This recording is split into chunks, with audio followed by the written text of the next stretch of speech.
people ask, can you have too much magnet on a speaker? You really can. Not only can you put so much magnet on a speaker, it's really expensive and not cost effective to produce. But when you over damp a speaker, when you put too much magnet on it, you control the cone too much, you will actually lose output. I know that sounds absolutely backwards.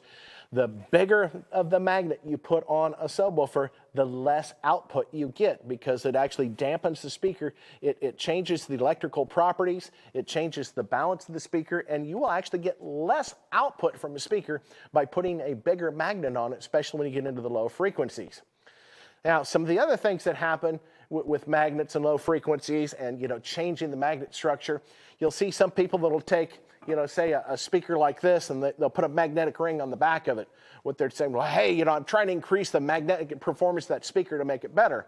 Well, what you're really doing, one thing is you're wasting your money and your time because, especially with kicker speakers and most companies that design their own speakers, this is already a balanced circuit. It's going to be as good as it can get for the money, and just adding something to it is not going to improve it.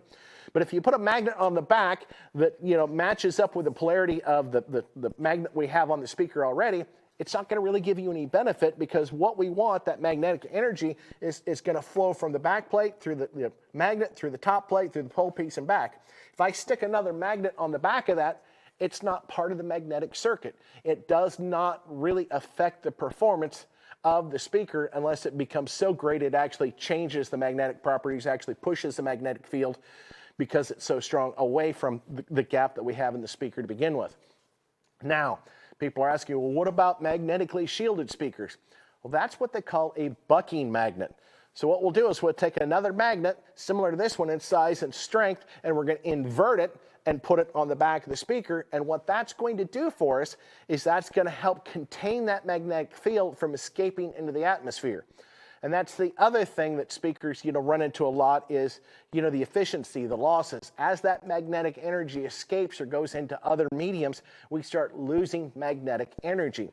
So just putting a magnet on the back of the speaker is not going to aid the performance. In fact, it can only really harm it if it's done really poorly. But when you magnetically shield a speaker, you flip another magnet upside down, those two forces cancel each other out. It's like having two speakers out of polarity. And if you want to further that cancellation, that magnetic field, which they really need because compasses are magnetic, especially marine. And in the old days when we had CRT tubes, you guys probably don't even remember the tube TVs.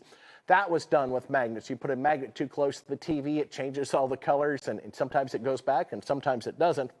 But the same thing happens with the speaker. You put that bucking magnet on, you put a metal cover on it, and that really contains that magnetic energy. So you can put that right up to that TV screen and it won't affect it. And those are called magnetically shielded speakers, which are especially important, once again, in marine and with the old CRT tubes. Especially important with marine because compasses work off magnetic energy.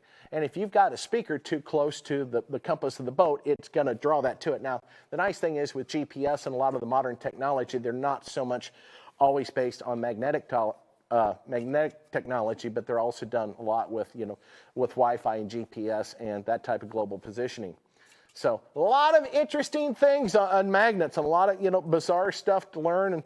And I love I'm still laughing about the old point before where it's like, the magnets, that was the thing this other vendor's like, we don't put boots on our magnets because they get red hot. Well, this is a ceramic material. It'll get warm, but it's never going to get red hot. And think about it.